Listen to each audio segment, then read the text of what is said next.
Welcome to this week's edition of Mountain Outhouse. I'm your host, Jam Jam. This is the craziest to happen in running this week.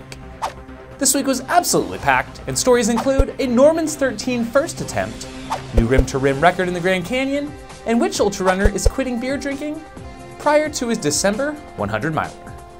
Andrew Gohlich, who made an initial attempt at the dubbed Norman's 13 route in California, suffered some altitude sickness and route finding that ultimately ended his run on Peak 5 shortly after what is called the Thunderbolt Sill Traverse. This route features some 5th class rock climbing thrown in addition to the insane mileage, vert, and overall route finding. I'm sure we'll hear more next season. Who will be the first to complete it? Jared, you out there? Fast Foodie, aka Devon, was this year's Leadville 100 champ, but few know that she has been running a majority of the summer on a painful foot that she learned is actually broken and will require surgery that will silent her for 6 weeks. Until then, Devon will continue to manage her pain and get her runs in before she'll be crutching around this winter. The popular Strava app now has a way to utilize augmented reality. Thanks to an outside developer who is tying into their system, you can now view a 3D model of a route anywhere, even a Starbucks coffee table. Novel and convenient. For the second year in a row, a Coconino cowboy descended into an early October Grand Canyon run and came out the other side with a new fastest known time. Hoka athlete and Flagstaff resident Tim Freriks smashed Jim Walmsley's Rim to Rim FKT, although Tim did go north to south in 2:39.38, while Jim's best time was a south to north 2:46.08. Jim was reportedly on hand to encourage his friend down near the river. Speaking of the Grand Canyon, rim to rim season is in full effect now, and I'm sure a lot of runners will be hitting the big ditch soon, causing some controversy further west in the canyon outside the boundaries of the national park on the Hualapai Reservation. Canyon helicopter tours from Las Vegas are causing issues with noise and impact that could threaten the wilderness-like experience many are seeking when they travel to the canyon. What do you think? Yay or nay on helicopters at the canyon? Just a month after finishing UTMB, Bronco Billy smashes the Bear 100 with a win in 18:28. You think that's fast? Well, it is. The third fastest ever on the course. For the ladies, it was Hannah Green taking home the big W. Original Grand Slam runner Tom Green, who was knocked out in a tree trimming accident last year, emotionally finished the Yeti 100 on the Beast Coast this past weekend, all while using the aid of a baby jogger to keep himself upright. Inspiring stuff, Tom. Keep fighting. Courtney D is back in the news, this time with an overall win and overall course record at the Bear Chase 50-miler in Colorado. That's my girl! Next up for this badass chick, the Moab 240. I'll bet she'll be gunning for the overall victory there as well, on her way to making a strong case for Women's Ultra Runner of the Year.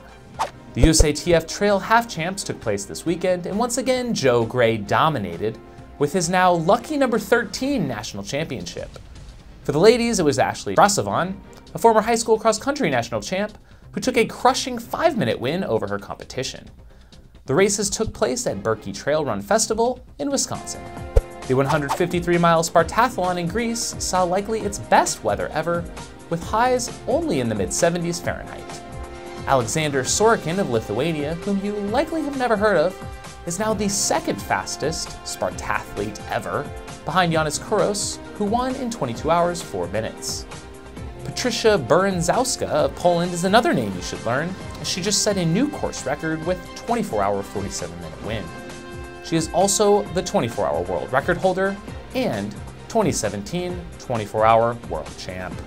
Looking ahead to the weekend, we'll see the finale for the US Skyrunner series at the Flagstaff Sky Race amidst some epic fall colors. We'll recap full results in next week's show, where we will crown the champs. We also have a check-in and report from our Beast Coast correspondent, Jizzle Wizzle. What's up, wise dude? Hey, Outhouse Nation! How you doing? It's Jizzle Wizzle, reporting in from the Beast Coast. I know it's been a bit of a hiatus since I last reported in from here, but We've had a rough couple of months out here, turning 50 years old, running 100 miles. It's been crazy.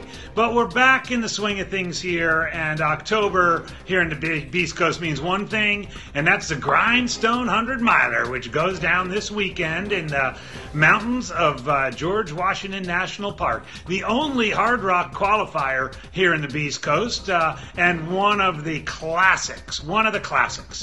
Starts at night, UTMB style, and finishes hopefully by the next night. Should be a good weekend out here on the Beast Coast, and you should follow along. Until next time, Outhouse Nation. Thank you for that. 100-mile trail champ Ian Sharman announced via Twitter he is quitting beer for the next 2 months while he trains himself into shape for the flat and fast Brazos Bend 100 in Texas. It is yet to be determined whether the miles or abstinence from the sudsy hops will be more difficult.